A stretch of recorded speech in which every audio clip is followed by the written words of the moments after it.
கிறிஸ்துவுக்குள் பிரியமான என் அன்பு சகோதர சகோதரிகளே, ஆண்டவரும் மீட்பருமான இயேசு கிறிஸ்துவின் நாமத்தினாலே கிறிஸ்து இயேசுவை தேடும் நேரம் என்ற நிகழ்ச்சியின் மூலமாக உங்களை சந்திப்பதில் மிகுந்த மகிழ்ச்சி அடைகிறேன். பிரியமானவர்களே, இன்றைய நாளிலே நாம் தியானத்துக்கென்று சங்கீதங்களின் புத்தகம் 150வது சங்கீதம் 6வது வசனத்தை நாம் தியானிப்போம். சுவாசமுள்ள யாவும் கர்த்தரை துதிப்பதாக, அல்லேலூயா. பிரியமானவர்களே, சுவாசம் அது நம்முடைய விசுவாசமாக இருக்க வேண்டும். அன்பானவர்களே, இறைவன் நமக்கு சுவாசத்தை தந்தார். தேவன் மனிதனை படைத்தார். தம்முடைய சாயலாக, தம்முடைய ரூபத்தின்படி மனிதனை படைத்தார்.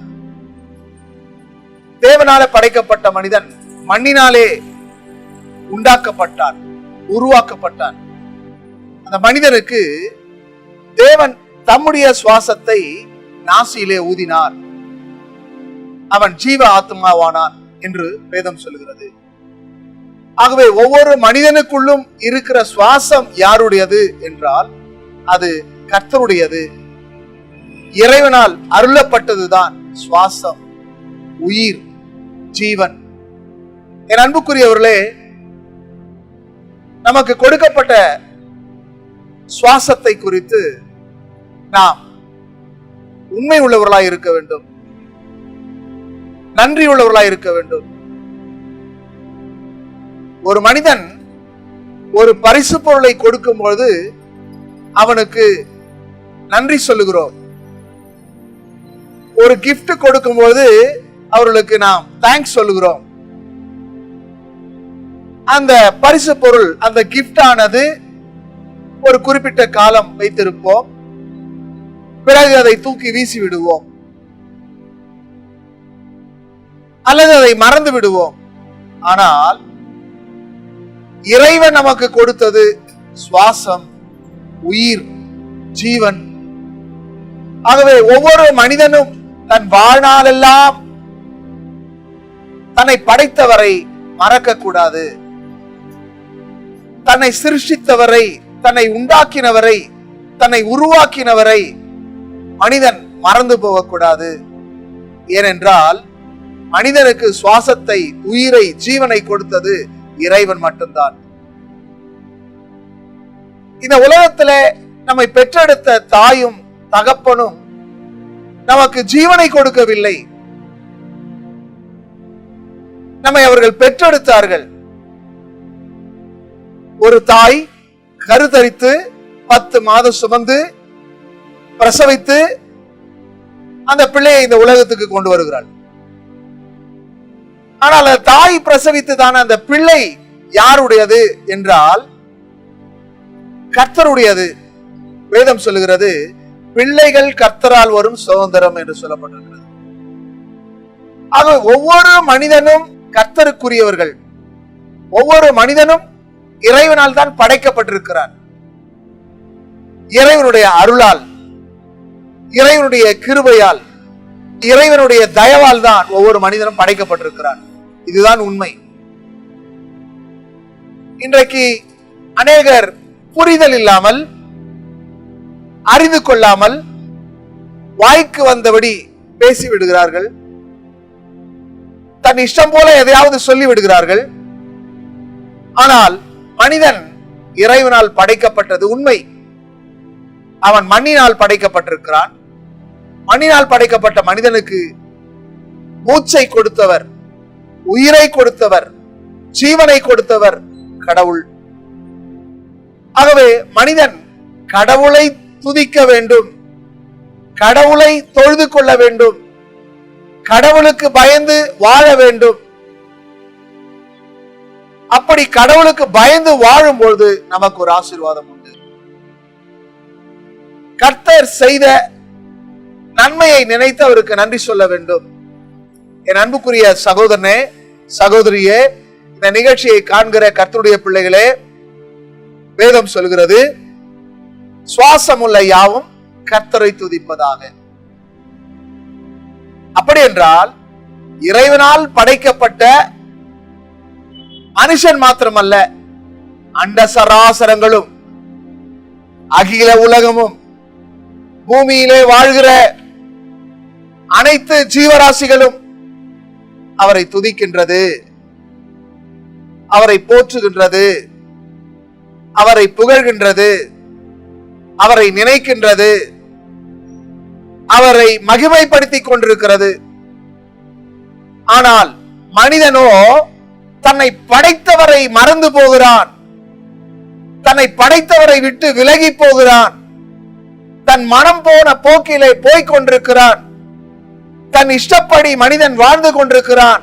தன்னை படைத்தவரை, சிருஷ்டித்தவரை, உண்டாக்கினவரை, உருவாக்கினவரை, உயிர் கொடுத்தவரை அவன் உள்ளத்திலே நினைப்பது இல்லை, அவன் சிந்திப்பதில்லை, அவன் யோசிப்பதில்லை. ஒரு மனிதன் தன்னை படைத்தவரை சிந்திப்பானால் அவன் இறைவனை துதிக்க ஆரம்பிப்பான், இறைவனை போற்ற ஆரம்பிப்பான், இறைவனை புகழ ஆரம்பிப்பான். ஆறறிவு உள்ள மனிதனுக்குள்ளே எத்தனை விசேஷங்களை கர்த்தர் வைத்திருக்கிறார், எத்தனை விசித்திரமான காரியங்களை வைத்திருக்கிறார். மனிதனுக்குள்ளே கிரகிக்க முடியாத காரியங்கள் இருக்கிறது. மனிதன் இன்றைக்கு உலகத்திலே அநேக கருவிகளை கண்டுபிடிக்கிறான் என்றால் அதற்கு இறைவன் அருளிய ஞானம், இறைவன் அருளிய அறிவு, இறைவன் அருளிய புத்தி, இறைவனுடைய அருளால், இறைவனுடைய தயவால், இறைவனுடைய கிருபையால் தான் இந்த உலகத்திலே மனிதன் உயர்த்தப்படுகிறான், புகழப்படுகிறான், போற்றப்படுகிறான். இந்த பூமியிலே எல்லா மனுஷனாலும் பேசப்படுகிறான். ஒரு மனிதன் இந்த உலகத்திலே பேசுவதற்கும் செயல்படுவதற்கும் யார் காரணம்? படைத்தவர் அல்லவா, சிருஷ்டித்தவர் அல்லவா, உண்டாக்கினவர் அல்லவா, உயிர் கொடுத்தவர் அல்லவா? ஆகவே அவரைத்தானே பார்க்க வேண்டும், அவரைத்தானே தேட வேண்டும், அவரைத்தானே துதிக்க வேண்டும், அவரைத்தானே மகிமைப்படுத்த வேண்டும். என் அன்புக்குரிய சகோதரனே, என் அன்பு சகோதரியே, என் அன்பு கர்த்தருடைய பிள்ளையே, இந்த வார்த்தையை கேட்டுக்கொண்டிருக்கிற என் அன்புக்குரியவர்களே, இந்த நிகழ்ச்சியை காண்கிற என் அன்பு சகோதர சகோதரிகளே, சுவாசம் உள்ள யாவும் கர்த்தரை துதிக்க வேண்டும். யார் அவரை துதிக்க வேண்டும் என்று சங்கீத புஸ்தகம் 22:23 சொல்கிறது. கர்த்தருக்கு பயப்படுகிறவர்களே அவரை துதியுங்கள், யாக்கோபின் சந்ததியாரே நீங்கள் எல்லோரும் அவரை கனம் பண்ணுங்கள், இஸ்ரவேலின் வம்சத்தாரே நீங்கள் எல்லோரும் அவர் பேரில் பயபக்தியாயிருங்கள். என் அன்புக்குரியவர்களே, வேதம் சொல்லுகிறது, கர்த்தருக்கு பயப்படுகிறவர்களே அவரை துதியுங்கள். யார் கர்த்தரை துதிக்க வேண்டும்? கர்த்தருக்கு பயப்படுகிறவர்கள். இன்றைக்கு அநேகருக்கு கர்த்தருக்கு பயப்படுகிற பயம் இல்லை, தெய்வ பயம் இல்லை, தேவனை தேட வேண்டும் என்ற உணர்வு இல்லை. இந்த வார்த்தையை கேட்டுக்கொண்டிருக்கிற கர்த்தருடைய பிள்ளையே, என் அன்பு சகோதர சகோதரிகளே, கர்த்தருக்கு பயப்படுகிறவர்கள் அவரை துதிப்பார்கள். சிந்தித்து பாருங்கள், நாம் அவரை துதிக்க வேண்டும். ஏன் துதிக்க வேண்டும்? நம்முடைய வாழ்க்கையில நமக்கு சுவாசத்தை தந்திருக்கிறார், ஜீவனை தந்திருக்கிறார், பலனை தந்திருக்கிறார், ஆரோக்கியம் தந்திருக்கிறார், நல்ல உடல் உறுப்புகளை தந்திருக்கிறார். ஒவ்வொரு நாளும் நம்மை அற்புதமாய், அதிசயமாய், ஆச்சரியமாய் நடத்துகிறார். ஆகவே நாம் அவரை துதிக்க வேண்டும். யார் துதிக்க வேண்டும்? கர்த்தருக்கு பயப்படுகிறவர்கள் அவரை துதிக்க வேண்டும் என்று வேதம் சொல்கிறது. பெரியோரே, சிறியோரே, வாலிபரே, கன்னிகையரே, முதியோரே, கர்த்தரை துதியுங்கள் என்று வேதம் சொல்கிறது. ஆகவே கர்த்தரை நாம் துதிக்க வேண்டும். தேவனால் படைக்கப்பட்ட ஒவ்வொரு மனிதனும் கடவுளை துதிக்க வேண்டும். இறைவனுக்கு துதியை, கனத்தை, மகிமையை செலுத்த வேண்டும். வேதம் சொல்கிறது ஏசாயா 43:21, இந்த ஜனத்தை எனக்கென்று ஏற்படுத்தினேன், இவர்கள் என் துதியை சொல்லி வருவார்கள். ஒரு பழமொழி சொல்வார்கள், பேர் சொல்ல ஒரு பிள்ளை வேண்டும். ஆகவே இந்த உலகத்திலே பிள்ளை பெற்று எடுத்துக்கும் பொழுது அந்த பிள்ளை வளரும், அந்த பிள்ளை வளர்ந்து கொண்டிருக்கும் போது தாய் பேரை சொல்லும், தகப்பன் பேரை சொல்லும், மற்றும் தாத்தா பாட்டி பேரை சொல்லும், குடும்பத்தில் உள்ள அனைவருடைய பெயரையும் அது சொல்லும். பெயர் சொல்வதற்கு தான் பிள்ளை. அதுபோல கடவுளை துதிப்பதற்கு தான் கர்த்தர் நம்மை படைத்திருக்கிறார். இறைவன் மனிதனை எதற்காக படைத்தார்?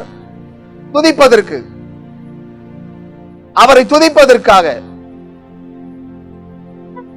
தேவ தூதர்களும் அவரை துதிக்கிறார்கள். சேனைகளின் கர்த்தர் பரிசுத்தர் பரிசுத்தர் பரிசுத்தர் என்று ஓயாமல் அவரை துதித்து பாடிக்கொண்டே இருக்கிறார்கள். ஆனால் இறைவனால் படைக்கப்பட்ட மனிதன் அவரை துதிக்கின்றானா? எப்பொழுது மனிதன் கடவுளை துதிக்கிறான்?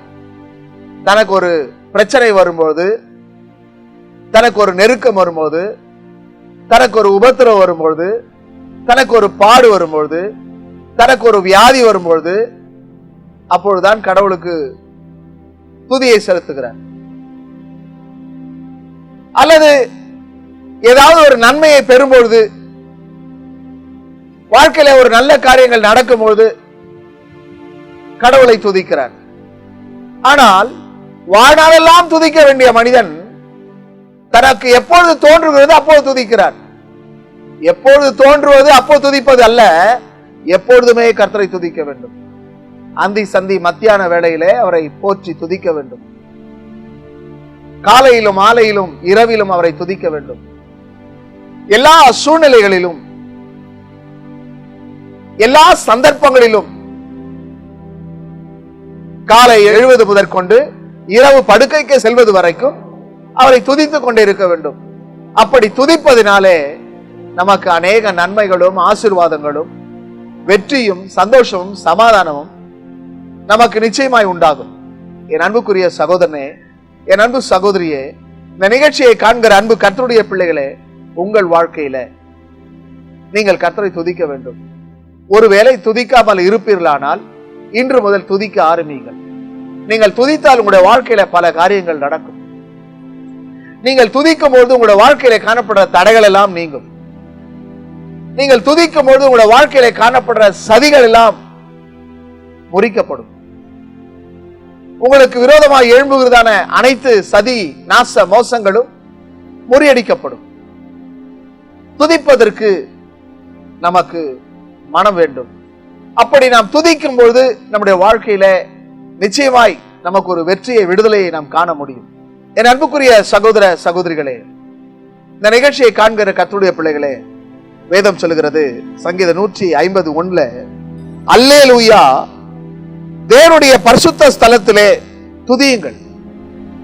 துதிப்பது எங்கே துதிப்பது என்றால் பரிசுத்த ஸ்தலத்திலே நாம் துதிக்க வேண்டும். ஆலயம் செல்ல வேண்டும். அவர் சமூகத்திலே துதித்தலுடனே அவர் சந்நிதிக்கு வர வேண்டும். அவர் சந்நிதியிலே துதிக்க வேண்டும். அங்கே துதிக்கிற துதியானது, ஸ்தோத்திரமானது, ஜெபமானது நம்முடைய வாழ்க்கைக்கு மங்களத்தையும் சுபிட்சத்தையும் ஆசீர்வாதத்தையும் கொண்டு வரும். ஆகவே துதிக்கிறவர்கள் பரிசுத்த ஸ்தலத்திலே, தேவ சபையிலே, தேவ ஆலயத்திலே தேவனை துதிக்க வேண்டும். சங்கீதக்காரன் எழுதுகிறார், மகா சபையிலே உம்மை துதிப்பேன் என்று சொல்லுகிறார். சாலமோன் சொல்லுகிறான், ஆலயத்திலே கர்த்தரை துதிப்போம் என்று எருசலேம் தேவாலயத்திலே அவர்கள் தேவனை புகழ்ந்து தேவனை துதித்தார்கள். என் அன்புக்குரியவர்களே, நீங்களும் நானும் கர்த்தரை துதிக்க வேண்டும். தேவனுடைய ஆலயத்திலே, தேவனுடைய சபையிலே, மகா சபையிலே, ஜனங்கள் கூடி வருகிற இடங்களிலே, தனிப்பட்ட இடங்களிலே, தனி ஜபங்களிலே நாம் துதித்துக் கொண்டிருக்க வேண்டும். துதிக்கு ஒரு வல்லமை இருக்கிறது. அந்த துதியின் வல்லமையானது எல்லா கட்டுகளையும் அறுக்கக்கூடியதா இருக்கிறது. துதியின் வல்லமையானது ஒரு அதிர்வை உண்டாக்கக்கூடியதா இருக்கிறது.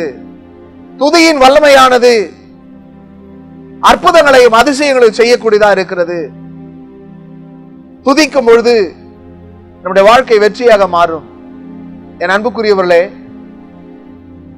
இஸ்ரவேல் ஜனங்கள் மோசேயினுடைய வார்த்தையை பின்பற்றி நடந்து வரும்பொழுது, அவர்களுக்கு எதிராய் காணப்பட்ட செங்கடல் வரும்பொழுது அவர்கள் முறுமுறுத்தார்கள். அதே நேரத்தில் மோசே தேவனை நோக்கி ஜெபிக்க ஆரம்பித்தார். சற்று நேரத்திலே செங்கடல் இரண்டாய் பிளக்க ஆரம்பித்தது. ஜனங்கள் எல்லாம் துதித்தார்கள். ஏனென்றால் செங்கடல் இரண்டாக பிளந்தது. ஆகவே துதிக்கு ஒரு வல்லமை இருக்கிறது. கர்த்தர் செய்த நன்மையை நினைத்தவர்கள் துதிக்க ஆரம்பித்தார்கள். கர்த்தர் வழியை திறந்தார், வாசலை திறந்தார், செங்கடலை பிளந்தார், யோர்தானை பின்னிட்டு போக செய்தார். அவர்களுக்கு அவர் மேகஸ்தம்பமாக, அக்கினி ஸ்தம்பமாக இருந்தார். ஆகவே ஜனங்கள் அவரை துதித்துக் கொண்டே இருந்தார்கள். அவர்களை அவர் வானத்தின் மன்னாவையால் போஷித்தார். அவர்கள் தேவனை துதித்தார்கள். அவர்களுக்கு வனாந்தரத்திலே நீரூற்றை உண்டாக்கினார். அவர்கள் தேவனை துதித்தார்கள். கண்மலையிலே நீரூற்றை உண்டாக்கினார். அவர்கள் தேவனை துதித்தார்கள். என் அன்புக்குரிய தேவனுடைய பிள்ளையே, சங்கீதம் 136 சொல்லப்பட்டிருக்கிறது, 1 முதல் 26 வரைக்கும் கர்த்தரை துதியுங்கள், கர்த்தரை துதியுங்கள், கர்த்தரை துதியுங்கள் என்று சொல்லப்பட்டிருக்கிறது. என் அன்புக்குரியவர்களே, நீங்கள் கர்த்தரை துதியுங்கள். அது உங்களுக்கு ஆசீர்வாதமாக இருக்கும். யார் துதிக்க வேண்டும்? எங்கே துதிக்க வேண்டும்? ஏன் துதிக்க வேண்டும்? அடுத்தபடியாக சொல்லப்பட்டிருக்கிறது, எப்படி துதிக்க வேண்டும். சங்கீத புஸ்தகம் 153 சொல்லப்பட்டிருக்கிறது, எக்கால துணியோடு அவரை துதியுங்கள், வீணையோடும் சுரமண்டலத்தோடும் அவரை துதியுங்கள், தம்புரோடும் நடனத்தோடும் அவரை துதியுங்கள், ஓசையுள்ள கைத்தாளங்களோடும் அவரை துதியுங்கள், பேரோசையுள்ள கைத்தாளங்களோடும் அவரை துதியுங்கள். என் அன்புக்குரியவர்களே, கர்த்தரை துதியுங்கள் என்று சொல்லி நாம் இந்த சங்கீதக்காரர் 150 சங்கீதத்தில் எழுதியிருக்கிறார். எப்படியெல்லாம் துதிக்க வேண்டும் என்று நமக்கு ஒரு இன்ஸ்ட்ரக்ஷன் கொடுத்திருக்கிறார், வழிமுறையை நமக்கு கொடுத்திருக்கிறார்கள். எப்படி துதிக்க வேண்டும், எப்படி ஆராதிக்க வேண்டும், எப்படி அவரை மகிமைப்படுத்த வேண்டும் என்று சொல்லி நமக்கு சொல்லப்பட்டிருக்கிறது. என் அன்புக்குரிய சகோதர சகோதரிகளே, நாளிலே விசேஷமாக நாம் அவரை துதிக்க வேண்டும். நாம் துதிக்கும் பொழுதுதான் அநேக ஆசீர்வாதங்களை பெற முடியும். சங்கீதம் 136 நாம் வாசிக்கும் போது எதற்காக துதிக்க வேண்டும் என்பதை குறித்து சில வசனங்களை நாம் வாசிப்போம். அவர் நல்லவர், அவரை துதியுங்கள், அவர் கிருபை என்றும் உள்ளது என்று சொல்லி சங்கீதக்காரன் எழுதியிருக்கிறார். கர்த்தர் நம்முடைய வாழ்க்கையில நல்லவராய் இருந்திருக்கிறார். நீங்கள் சிந்தித்து பாருங்கள். இந்த 11 மாதம் அளவும் காத்து இந்த 12ஆம் மாதம் கர்த்தர் நம்மை நடத்தி வந்திருக்கிறார். வாழ்க்கையில ஒவ்வொரு நாளும் ஒவ்வொரு மணித்துளியும் தேவனுடைய கிருபை இல்லை என்றால் நாம் நிர்மூலமாகி இருப்போம். அவருடைய இரக்கங்கள் இல்லை என்றால், அவருடைய தயவு இல்லை என்றால் இந்த பூமியிலே நாம் வாழவே முடியாது. நம்மை அருமையாய், அற்புதமாய், அதிசயமாய் அவர் நடத்தி வருகிறார். அவர் ஏந்தி வருகிறார். அவர் சுமந்து வருகிறார். அவர் நம்மை தப்பு வைத்திருக்கிறார். அவர் நம்மை ஏந்தி வந்திருக்கிறார். ஆகவே நாம் அவருக்கு நன்றி சொல்லி அவரை நாம் துதிக்க வேண்டும். என் அன்புக்குரியவர்களே, உங்கள் வாழ்க்கையிலே காணப்படுற எல்லா பிரச்சனைக்கும் தீர்வு என்னவென்றால் நீங்கள் துதிக்க வேண்டும். நீங்கள் துதித்து பாருங்கள். துதி மிக அவசியமானது. உங்களுடைய வாழ்க்கையில காணப்படுற எல்லா விதிகளை மாற்றக்கூடிய ஒரு சக்தி துதிக்கு இருக்கிறது. ஆகவே நீங்கள் துதியுங்கள். துதிப்பதை விட்டுவிடாதீர்கள். தொடர்ந்து துதித்துக் கொண்டிருக்கும் போது உங்களுடைய வாழ்க்கை வளமாக, நலமாக, ஆசீர்வாதமாக மாறும். என் அன்புக்குரிய சகோதரனே, என் அன்பு சகோதரியே, இன்றைக்கு வாசித்த இந்த வேத பகுதியிலே ஒவ்வொரு பகுதியிலும் அநேக காரியங்களை கர்த்தர் நமக்கு சொல்லி தந்திருக்கிறார். யார் துதிக்க வேண்டும்? கர்த்தருக்கு பயப்படுகிறவர்கள் அவரை துதிக்க வேண்டும். சங்கீதம் 22, 23, வெளிப்படுத்தல் 19:5 கர்த்தருக்கு பயப்படுகிறவர்கள் துதிக்க வேண்டும். யார் துதிக்க வேண்டும்? கர்த்தருக்கு பயப்படுகிறவர்கள் என்று சொல்லி. இரண்டாவது, எங்கே நாம் துதிக்க வேண்டும் என்று சொல்லும்போது தேவ சபையிலே, தேவ ஆலயத்திலே, கூடி வருகிற இடங்களிலே கர்த்தரை நாம் துதிக்க வேண்டும் என்று சங்கீதம் 151 நாம் வாசிக்கிறோம். ஏன் துதிக்க வேண்டும் என்று சொல்லி வாசிக்கும் போது 147:1 வாசிக்கும் போது இன்பமும் ஏற்றதுமா இருக்கிறது என்று சொல்லி வாசிக்கிறோம். ஆகவே துதிக்கிறதுனாலே நமக்கு ஒரு இன்பம் உண்டாகிறது. துதிக்கிறதுனாலே நமக்கு நன்மை உண்டாகிறது. துதிக்கிறதுனாலே நம்முடைய வாழ்க்கை வெற்றியாக மாறுகிறது. துதிப்பதனாலே நமக்கு ஒரு சந்தோஷம், சமாதானம் கிடைக்கிறது. துதிப்பதனாலே தேவனுக்கும் நமக்கும் ஒரு உறவு உண்டாகிறது. துதிப்பதனாலே அதிலே தேவன் மகிமைப்படுகிறவராக இருக்கிறார். துதிப்பதினாலே எல்லா தடைகள் நீங்குகிறது, எல்லா கட்டுகள் அறுக்கப்படுகிறது, எல்லா நுகங்கள் முறிக்கப்படுகிறது, எல்லா மந்திரமும் மாந்திரிகமும் சூனியமும் ஏவலும் தலைதெறித்து ஓடுகிறது. என் அன்புக்குரியவர்களே, துதித்தலுக்கு எவ்வளவு முக்கியத்துவம் இருக்கிறது என்பதை நீங்கள் ஆராய்ந்து அவரை துதிக்கும்படி நான் உங்களை கேட்டுக்கொள்கிறேன். எப்படி துதிக்க வேண்டும் என்று சொல்லி 150 சங்கீதம் 3, 4, 5 வசனத்திலே வாசிக்கும் போது என்னென்ன இசைக்கருவி மூலமாக நாம் துதிக்கலாம்? இசைக்கருவி இல்லை என்றால் நாம் கைத்தட்டி கர்த்தரை துதிக்கலாம் என்று சொல்லி நாம் பார்த்தோம். தேவனுடைய வீட்டிலும் தேவனுடைய ஆலய பிரகாரங்களிலும் நாம் கர்த்தரை துதிக்க வேண்டும் என்று வேதம் சொல்லுகிறது. ஆகவே துதிக்கிறவர்கள் நாம் உற்சாகத்தோடு கூட கர்த்தரை துதிக்க வேண்டும். மனந்திறந்து கர்த்தரை துதிக்க வேண்டும். முழு இருதயத்தோடு, முழு ஆத்மாவோடு, முழு உள்ளத்தோடு கூட அவரை நாம் துதிக்க வேண்டும் என்று வேதம் நமக்கு திட்டமாக சொல்லித் தருகிறது. நாம் பின்பற்றுவோம், நாம் ஆசீர்வதிக்கப்படுவோம். எதற்காக துதிக்க வேண்டும் என்று சொன்னால், அவர் செய்த கிரியைகள், அவர் நம்முடைய வாழ்க்கையில செய்த செயல்களை நினைத்து அவரை நாம் துதிக்க வேண்டும். அவருடைய ஒவ்வொரு காரியங்களை நாம் நினைத்து நாம் துதிக்க வேண்டும். வேதம் சொல்கிறது, நம்முடைய தாழ்வில் நம்ம நினைத்தவரை துதியுங்கள். ஆகவே கட்டுண்ட நம்மை கர்த்தர் விடுதலையாக்கினார், அவரை துதிக்க வேண்டும். வியாதியில இருந்த நம்மை சுகமாக்கி இருக்கிறார், துதிக்க வேண்டும். வேலை வாய்ப்பு இல்லாத இருந்த நமக்கு வேலை வாய்ப்பை உண்டாக்கி இருக்கிறார், அவரை துதிக்க வேண்டும். நல்ல ஒரு வாழ்க்கையை தந்திருக்கிறார், நல்ல குடும்பத்தை தந்திருக்கிறார், நல்ல பிள்ளைகளை கொடுத்திருக்கிறார், நல்ல கல்வியை கொடுத்திருக்கிறார், நல்ல ஒரு அந்தஸ்தை தந்திருக்கிறார், இந்த சமுதாயத்தில் நல்ல ஒரு மதிப்பு மரியாதை தந்திருக்கிறார். இவெல்லாவற்றையும் நினைத்து கர்த்தரை நாம் துதிக்க வேண்டும். நாம் துதிக்கிறதுனாலே அதுல தேவன் மகிமைப்படுவார். துதிக்கிறதுனாலே நாமும் ஆசீர்வதிக்கப்படுவோம். வேதம் சொல்லுகிறபடி சுவாசமுள்ள யாவும் கர்த்தரை துதிப்பதாக. என் அன்பு சகோதர சகோதரிகளை, இன்றைக்கு நாம் துதிக்க தொடங்குவோமானால் என்னோட வாழ்க்கை வெற்றியாக மாறும். பவுலும் சீலாவும் சிறைச்சாலை துதித்தார்கள். சிறைச்சாலையுடைய அஸ்திபாரங்கள் அசைந்தது. துதிக்கிறதுனாலே என்ன நடக்கிறது? அற்புதங்கள், அடையாளங்கள் நடக்கிறது. பவுல் சீலாவுடைய வாழ்க்கையில துதியினால்தான் கர்த்தர் சிறையிலிருந்து ஒரு விடுதலை தந்தார்.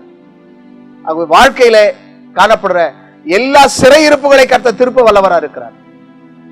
எல்லா வறுமையின் சிறையிருப்பு, தரித்திரத்தின் சிறையிருப்பு, கடன் என்னும் சிறையிருப்பு, வியாதி என்னும் சிறையிருப்பு, எல்லா சிறையிருப்பையும் கர்த்தர் திருப்பி உங்களை ஆசீர்வதிக்க வல்லவராக இருக்கிறார், உங்களை விடுவிக்க வல்லவராக இருக்கிறார். என் அன்புக்குரியவர்களே, நீங்கள் துதிக்க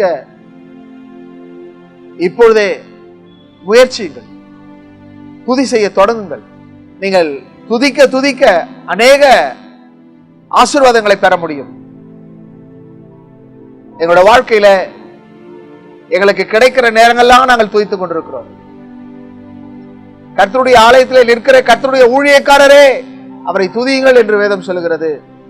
ஆகவே எங்களுக்கு கொடுக்கப்பட்ட காலம், நேரத்தை எல்லாம் நாங்கள் ஒன்று துதி செய்து கர்த்தரை துதித்துக் கொண்டே இருக்கிறோம். இரண்டாவது ஜெபித்துக் கொண்டிருக்கிறோம். மூன்றாவது வேதத்தை வாசித்துக் கொண்டிருக்கிறோம். நான்காவது அதை தியானித்துக் கொண்டிருக்கிறோம்.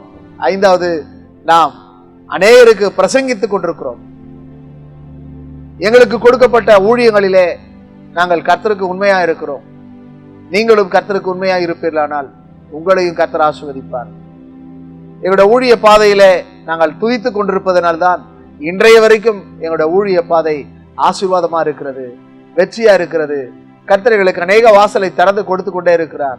இன்றைக்கு நீங்களும் எங்களோடு கூட இணைந்து துதிக்க ஆரம்பிப்பீர்களானால் உங்கள் வாழ்க்கையும் சித்தி பெறும், உங்கள் வாழ்க்கையும் மகிழ்ச்சியாய் மாறும், உங்கள் வாழ்க்கையும் வெற்றியாக மாறும், உங்கள் வாழ்க்கையும் சுபிட்சமாய் மங்களமாய் ஆசீர்வாதமாக மாறும். என் அன்புக்குரியவர்களே, நாம் ஜெபிப்போம். வேதம் சொல்லுகிறபடி சுவாசம் உள்ள யாவும் கர்த்தரை துதிப்பதாக. மனிதனுக்கு உயிரை கொடுத்தவர் இறைவன் ஒருவன் தான். கடவுள்தான் உயிரை கொடுத்தார், ஜீவனை கொடுத்தார், நமக்கு மூச்சை கொடுத்தார். நமக்குள்ளே இருக்கிற சுவாசம் அது கர்த்தருடையது. நமக்குள்ளே இருக்கிற ஜீவன் கர்த்தருடையது. ஆகவே ஜீவனை தந்தவரை துதியுங்கள், சுவாசத்தை தந்தவரை துதியுங்கள். நீங்கள் அப்படி துதிப்பீர்களானால் உங்களுடைய வாழ்க்கை சுபிட்சமாக இருக்கும். நாம் ஜெபிப்போம். பரிசுத்தமுள்ள பிதாவே, இந்த நல்ல நாளுக்காக, நேரத்துக்காக நன்றி சொல்லுகிறேன். விசேஷமாக இந்த நிகழ்ச்சியை காண்கிற என் அன்பு சகோதர சகோதரிகளை கர்த்தர் தொட்டு ஆசீர்வதிங்க. அவருடைய வாழ்க்கையில காணப்படுற எல்லா போராட்டங்கள், பிரச்சனைகள், உபத்திரவங்கள், பாடுகள், நிந்தைகள், அவமானங்கள் மாறும்படியா ஜெபிக்கிறேன். துதிக்கிற மனிதனுடைய வாழ்க்கை மாறும். இன்று முதல் ஒவ்வொருவரும் துதிக்கிறவர்களாக நீர் மாற்றும். இவர்கள் துதிக்கும் பொழுது உம்முடைய வல்லமை இறங்கட்டும், உம்முடைய பிரசன்னம் இறங்கட்டும், உம்முடைய அபிஷேகம் இறங்கட்டும். துதியின் மூலமாய் வெற்றி பெற்றேன், துதியின் மூலமாய் ஆசீர்வதிக்கப்பட்டேன், துதியின் மூலமாய் எனக்கு அதிசயங்கள் நடந்தது என்று சொல்லட்டும். ஸ்தோத்திர பலியிடுகிறவன் உம்மை மகிமைப்படுத்துகிறான் சொல்லி வாசிக்கிறோமே. நீர் துதிகளின் மத்தியிலே வாசம் பண்ணுகிறீர் என்பதை ஒவ்வொருவரும் உணர்ந்து எங்களோடு இணைந்து துதிக்க உதவி செய்வீராக. ஒவ்வொரு நாவிலே துதியை, ஆவியை கர்த்தர் தருவீராக. துதியின் ஆவியை ஊற்றும், ஒவ்வொரு துதிக்கிறவர்களாக மாற்றும். ஒவ்வொருடைய வாழ்க்கையிலே காணப்படுற எல்லா சதி நாச மோசங்களை மாற்றும். ஒவ்வொருடைய வாழ்க்கையிலே காணப்படுற எல்லா விதிகளை நீர் மாற்றி போடும். ஒவ்வொரு பிள்ளைகளும் கர்த்தருக்குள் ஆசீர்வதிக்கப்படட்டும். ஆண்டவரே, உம்மை துதிக்கிறவர்களை நீர் வெட்கப்படுத்த மாட்டீர். உம்மை துதிக்கிறவர்கள் வெற்றி பெறுவார்கள். உம்மை துதிக்கிறவர்கள் சுகம் பெறுவார்கள். உம்மை துதிக்கிறவர்கள் விடுவிக்கப்படுவார்கள். ஆகவே இந்த நாளிலே, இந்த பிரார்த்தனையில என்னோடு கூட இணைந்து பிரார்த்திக்கின்ற, என்னோடு கூட இணைந்து ஜெபிக்கின்ற ஒவ்வொரு சகோதர சகோதரனுடைய இருதயத்தை பாரும். நீர் அவர்களை ஆசீர்வதி. ஒவ்வொரு குடும்பங்களிலே துதி உண்டாகட்டும். ஒவ்வொரு தனிப்பட்ட வாழ்க்கையிலே துதிகள் உண்டாகட்டும். ஒவ்வொருவரும் துதிக்கிறவளாய், தனித்து துதிக்கிறவளாய், குடும்பமாய் துதிக்கிறவளாய், சபையோடு இணைந்து துதிக்கிறவளாக ஒவ்வொருவரையும் மாற்றும். துதியின் ரகசியங்களை அறிந்து தூயாதி தூயவராகிய உம்மை அவர்கள் போற்ற உதவி செய்யும். விசேஷமாக ஆண்டவரே, உள்ள முடைந்து போயிருக்கிற ஒவ்வொரு மக்களுக்காக நான் ஜெபிக்கிறேன். வேலை வாய்ப்பு இல்லாத பிள்ளைகளுக்காக ஜெபிக்கிறேன். வேலை வாய்ப்பை தாரும். ஒவ்வொரு பிள்ளைகளுக்கு வீடு வாசலை கர்த்தர் ஏற்படுத்தி தாரும். ஒவ்வொருக்கும் குழந்தை பாக்கியத்தை ஏற்படுத்தி தாரும். ஒவ்வொரு குடும்பமும் சந்தோஷமாய் சமாதானமாய் வாழ உதவி செய்யும். இந்த நிகழ்ச்சியை காண்கிற ஒவ்வொருவரையும் கர்த்தர் பேர் பேராய் தொட்டு ஆசீர்வதிப்பீராக. பெரிய காரியம் செய்யும் இயேசுவின் நாமத்தில் பிதாவே, ஆமென். கர்த்தர் தாமே உங்கள் ஒவ்வொருவரையும் ஆசீர்வதிப்பாராக. கர்த்தர் உங்களோடு இருப்பாராக.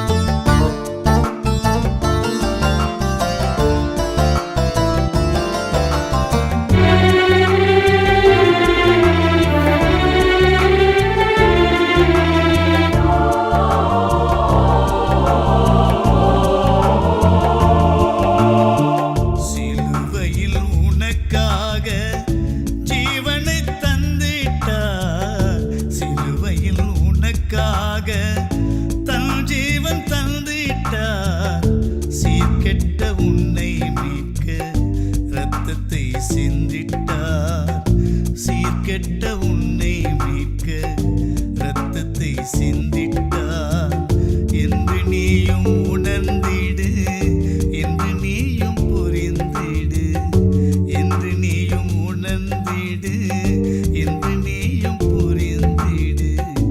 மனிதா உணர்ந்திடு நீ, மனிதா உணர்ந்திடு நீ.